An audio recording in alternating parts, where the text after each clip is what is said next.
Hi there. Today we'll look at TransGAN, Two Transformers Can Make One Strong GAN by Yifan Qiang, Shiyu Cheng, and Changyang Wang. So in this paper, the authors attempt to make a generative adversarial network, a GAN, out of only transformers. So far, attention or transformer-like things have been used in GANs, but they've always had some component of convolutions in there. This paper attempts to do generator and discriminator just using transformers. They discuss what is needed to do that, how they built the architecture, and there are a couple of training tricks that make this work and actually make this competitive to current state-of-the-art architectures. So the biggest data set they tackle is Celeb A, which is 64 by 64 pixels. But, due to their numbers suggest you can scale this much larger. The model is called TransGAN. I don't know if this is a bit of an unfortunate naming. I guess the question is, which bathroom do the TransGAN go to? I don't know. In any case, let's dive into the paper. Let's check it out. If you like content like this, share it out, leave a like, and tell me what you think in the comments. So the paper is fairly straightforward. Actually, there is code available, so definitely check that out. I'll link that, of course, in the description. The paper is fairly straightforward and answers one question. Can we build a strong GAN completely free of convolutions? So usually in GANs you have convolutions both in the generator and the discriminator, and their goal is to just replace that using transformers. As we say, their contributions, there are three. The model architecture. So the discriminator, as we're going to see, is a vision transformer like we saw before. The generator is also a transformer that is interlaced with upsampling. Then training technique, they do discuss that you do need three things specifically. So you do need data augmentation, you need multitask co-training for the generator, and you need a localized initialization for the self-attention in order to make this work. And then they reach a GAN. So their biggest model, TransGAN XL, reaches very competitive FID scores and also very competitive inception scores. Wait, this is here is the inception score. The IS score is a bit of a misnomer too. I mean, the S is already score, but it's okay. Yeah. So first, architecture. The architecture is fairly straightforward. So for a GAN, you need a discriminator and a generator. Now the discriminator, as I already said here, that is the exact model from VIT, and I've done video about it. The paper is called A Picture is Worth 16 by 16 Pixels or something like this. Well, I don't exactly remember, but you can check, you can definitely find that. It is a transformer-based image classifier. So what you do with an image, so here you see an example image, this image of the dog. What you would see if you were to feed this into the discriminator, of course the discriminator gets the output from the generator, but also real data. You would unroll that picture into these kind of sub-pixels, as you can see right here. But not into full pixels, but into kind of these super pixels. So every one of those super pixels will then be unrolled. This is this flattening operation right here into a single vector. And that then is like a word in a sentence. Okay, so this picture here just becomes a series of vectors. And then you can simply apply your regular transformer architecture. So every patch becomes a vector, like a word embedding, and then you just go ahead and you put a transformer encoder. So this is very much like BERT, for example. It is a similar architecture. As you say, you can go look at this paper. And at the end, you simply classify whether it's real or fake.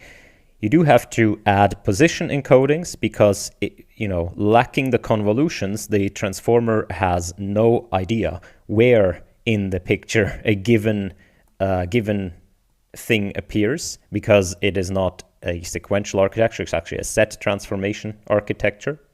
So you do need to add positional encodings, but in general, this has been shown to work quite well in things like ImageNet classification.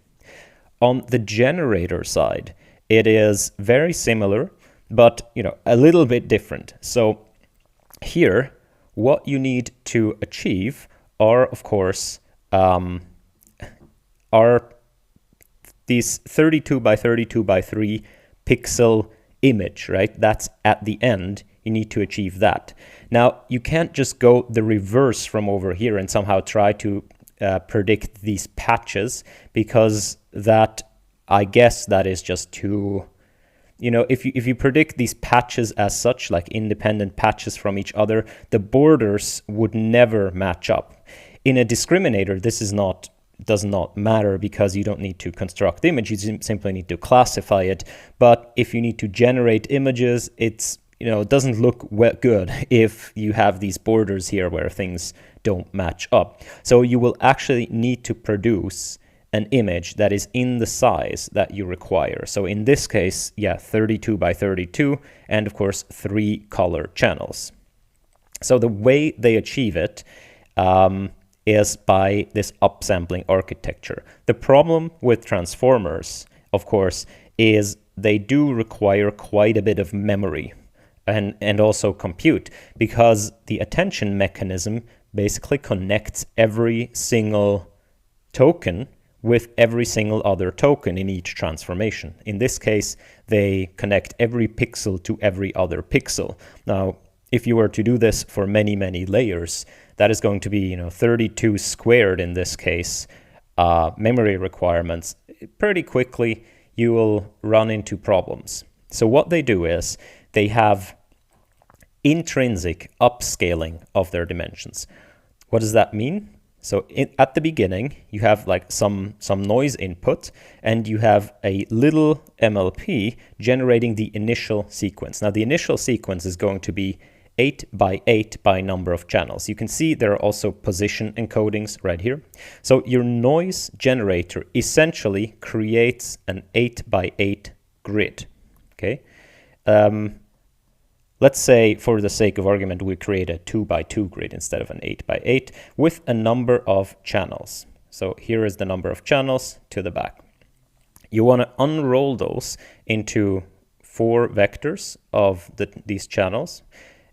1, 2, 3, 4. You get the idea. And then that you feed into the transformer. So now you have 4 tokens, or here 64 tokens in that case, but in our case, 4 tokens that you feed to the transformer. So right now, at this stage, this is like a sentence with 4 different words. So you run that through m layers of the transformer. And then at some point, you decide, okay, now it's time to do upscaling. And in the upscaling, you take those 4 words. So you take that 2 by 2 image that you have right here with the C channels, and you generate somehow from it, and we're going to look at, I'm going to draw this over here. So you generate somehow an image that is double the density in pixels. So this is now a 4 by 4 image, but it has less channels. So the way they save memory is that they start out with many channels, but very coarse resolution, and progressively as they go up the layers, they upsample so that they have more resolution but less channels. Okay, and so this is very much like the convolutional GANs do. So like they would start out with a very coarse image grid, and then they do some kind of upsampling, some kind of strided pooling, and so on, in order to reach higher pixel densities. And with the higher pixel densities, they often decrease the number of channels. So you get a trade-off between the density and the kind of depth of information. At the end, they end up with their target resolution and a number of channels, and then they feed that through they feed each individually through a small linear projection in order to project that to the 3 channels. So that's how they end up with 3 channels. So how exactly does this upsampling work? So, by the way, I hope you can see the whole pipeline now, right? You start out by, this is sort of noise generated. This is what is derived from the noise. And then the input is just transformed, upsampled, transformed some more, upsampled, transformed some more, until it is at the target resolution. Thereby, in the lower layers, you have lots of information depth, not much resolution. In the higher layer, you have lots of resolution, but not that much information depth anymore. So the computations higher up might be more localized. They might be more to do with the exact kind of the exact details of that particular patch in the image, right? All of these things are representative of patches, especially in the downscaled. Like this pixel right here is representative of all the pixels that are going to be generated out of it. So of this one layer higher, and of course even one layer higher is going to be of its own 4x4 pixel grid. So the computation you do down here on this pixel will affect all of these pixels later. The way they do the upsampling is by this pixel shuffle algorithm that they have from this paper right here. And I'll link to that, of course, as well.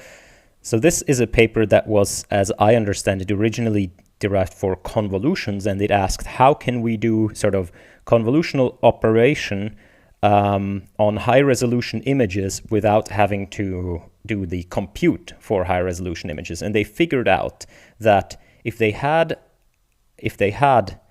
a high-resolution image, they can sort of they can rearrange a high-resolution image into a smaller resolution image with more channels. So here you see you have, they call this R squared, number of channels. So this number here is R squared. And they can sort of unroll this image into this one. And they do that by treating these things here. Maybe you can see this is a repeating pattern as sort of superpixels. You can see that. So one of these superpixels is going to be one column here. All right, so this way, so you're going to upsample by having lots of channels here, doing the computation on as if they were lots of channel in a low resolution image, and then you upsample by just unrolling the channels locally. So by treating each of these things as just, one superpixel, with the elements of the channels being the, kind of the different pixels in the neighborhood. So you want to unroll that, and then after that you continue with your processing, with putting this through the next layers until you upsample it again by unrolling some more channels.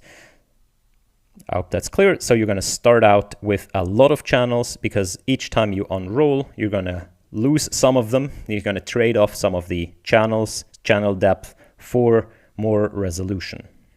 All right, so here you can see every time they upsample the resolution by 2, they need to divide the channels by 4, because you need to upsample by 2 in the width and in the height direction.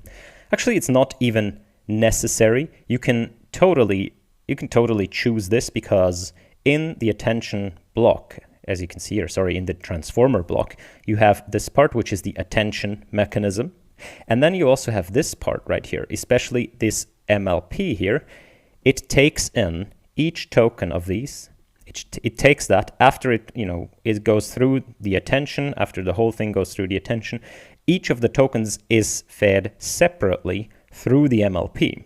So the MLP, it's actually not necessary that the output dimension of the MLP is the same as the input dimension, except for this skip connection right here. Now, if this skip connection, like in ResNet, had some sort of a linear projection as well, then you could totally think of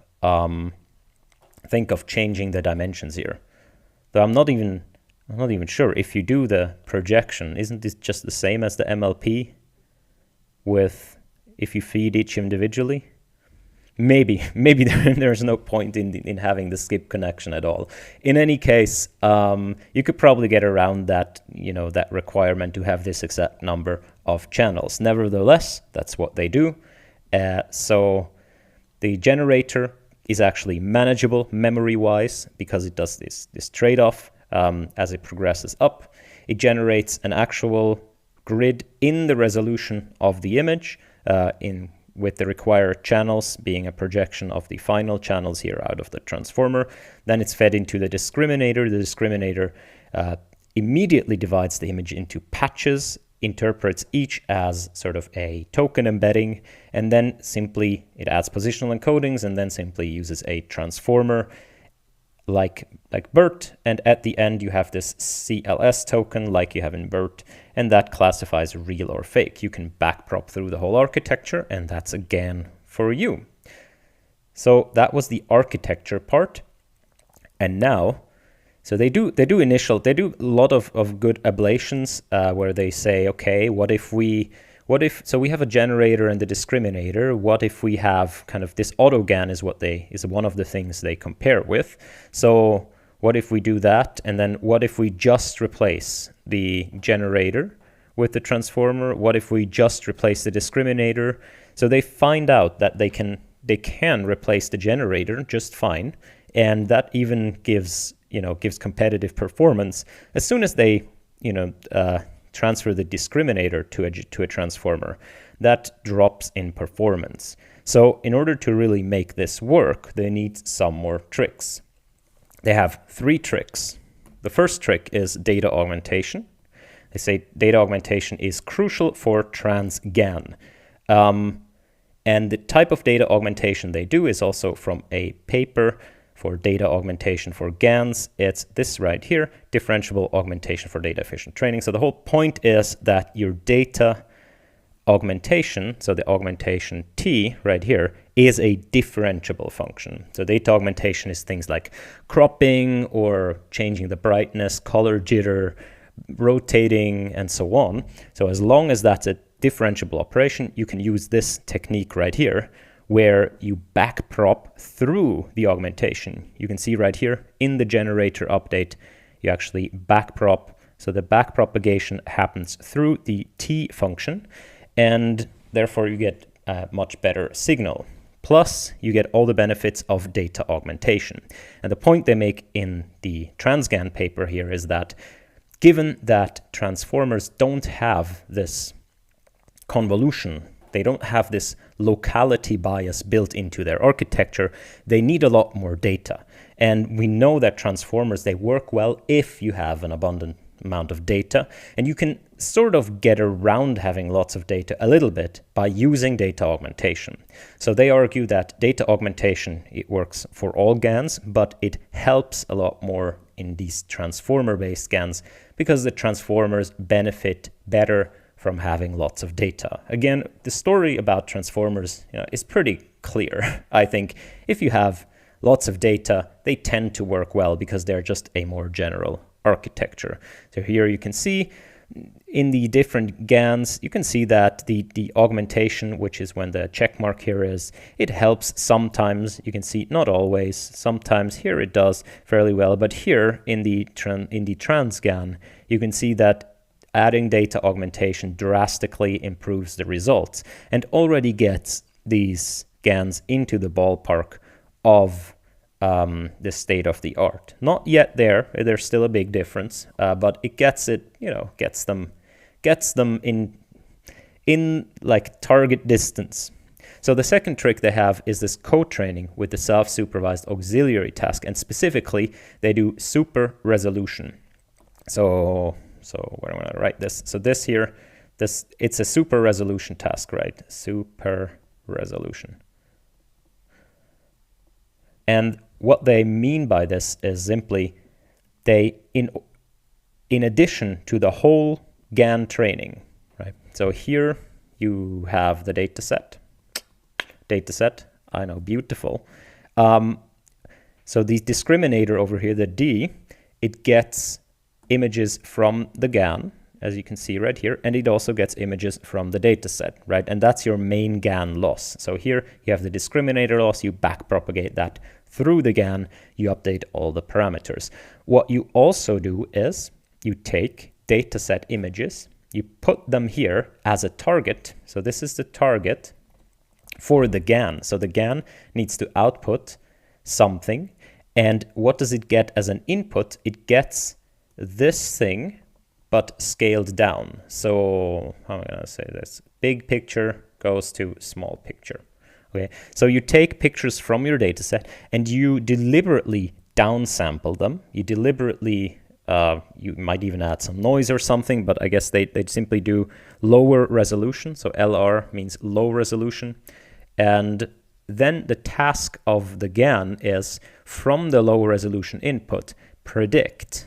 Like it needs to predict the high resolution image. It's completely different pipeline than usually, because it actually gets the small thing, the small real image as an input. The GAN usually never, the generator usually never sees real data, right? Now it gets a small resolution. This is not the same image that goes to the discriminator, by the way, I think at least. This is just a different thing you can also do. You mix into your batches of noise GAN samples with this loss. You simply also mix things. You mix this loss right here, the super resolution loss. So you have this loss, and then you have the loss from the super resolution, and you simply add them with a parameter to trade off one or the other. And this helps the generator to, so given a low resolution image, these stages here will have to learn to sort of upsample realistic looking images from lower resolution images. And that's what you sort of expect this GAN to do. So it makes sense that this is a good auxiliary task. And this turns out to help quite a bit. So as you can see right here they have it with data augmentation. And if you add this task here, the scores improve again by a bit. And then the last trick they have is to also do this locality-aware initialization for self-attention, and you can see that again pushes the scores. So what is this last trick? In this last trick they say, look, the convolution, it seems to be a pretty good prior for images after all, right? That's why CNNs are so effective. It seems to be a good prior to look locally, like to have local features. But of course, the transformers, they are more powerful, and eventually they want to look at the whole picture. But maybe it makes sense to first teach them that local things matter, and once they're at a certain quality level, we can kind of let them look at other pixels in the image. So what they do is they handcraft a schedule, and so over the course of training, have this gradually increasing receptive field. So in early training, they simply say, you're only allowed to look at your immediate neighborhood. So each super pixel right here, remember this is in a downscaled world sometimes in the generator, you're only allowed to look at the immediate neighbors. So we introduce a mask, that says it here, by which each query is only allowed to interact with its local neighbors that are not masked. Okay? And then say, different from previous methods during training, we gradually reduce the mask until diminishing it. Eventually, self-attention is fully global. Okay? So at first, they say, in the transformer layer, you have the keys down here. So you have a series of keys, and you have a series of queries from the individual tokens. And they say for a particular token, you're only allowed to look at your immediate neighbors as if you aggregate information. And then later they say, okay, now training, so this, only look at this, and you can only look at your immediate neighbors, and so on. And later in training, they say, okay, now you've sort of learned well. You're now allowed to also gather information from kind of further out, until at the end of training, all the queries are allowed to look at all the keys. I'm sure that if you engineer this smartly, this is local attention, right? This is known as local attention. And you can also make a bunch of, speed ups probably in early training here. You can see right here in early stage, only immediate neighbors. In middle stage, they sort of widen the circle of where you're allowed to look. And in the final stage, each query is actually allowed to do the full attention. So, when I saw this, I was like, okay, here I'm told we're going to build a GAN absolutely without convolutions. All we're going to replace with is kind of a linear operation that is applied over the whole image in a fashion that it only gets to look at its neighbors, right? It's totally not a convolution. It's just a linear operation that is applied equally across the image while only looking at your immediate neighbors. I'm so glad we're building GANs without convolutions. Convolutions are for losers. We're all for locally applied linear transformations over the whole image that only can look at their immediate neighbors. So yeah, no, I mean, you get the point. This is essentially an attentionized version of a convolution, but with training, as training progresses, they do release that constraint. This is simply to help the GAN do training. Though I am fairly convinced you wouldn't maybe have to do this as a fixed schedule, right? This is like a fixed schedule. I say, okay, you're allowed to look at this many neighbors, and then after this many steps, this, and so on. I'm fairly convinced you could somehow formulate this maybe as a two-player game, right?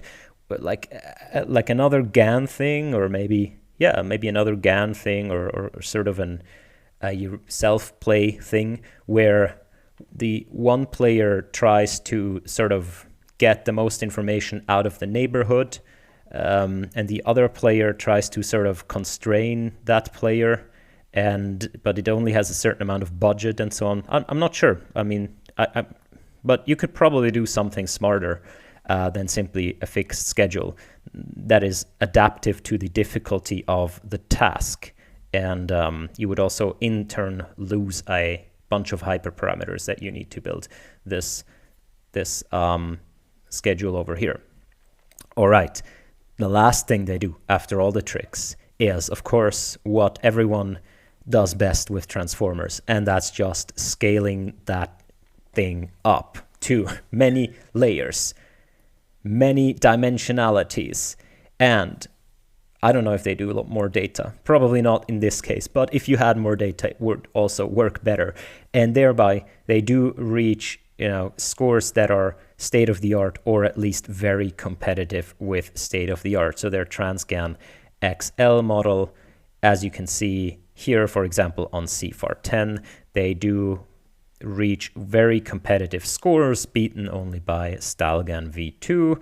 They also reach very good or state-of-the-art scores on other datasets here on STL10. They are the best. Yeah. So there is it's cool. By the way, it's nice to see papers going back to kind of the 64 by 64 images, because we're so used to these super duper high resolution GANs now. This reminds me of old times. Yeah. So the paper as a whole is pretty cool. It's actually pretty straightforward. As I said, they develop an architecture that works, that is actually computable with this kind of upsampling and the pixel shuffle, channel reduction as they go along, the VIT discriminator. Then they present 3 tricks to make that work. It's data augmentation, it's super resolution task as a code training task, and it's this localized locality aware initialization for the attention, with the decreasing with the schedule over training.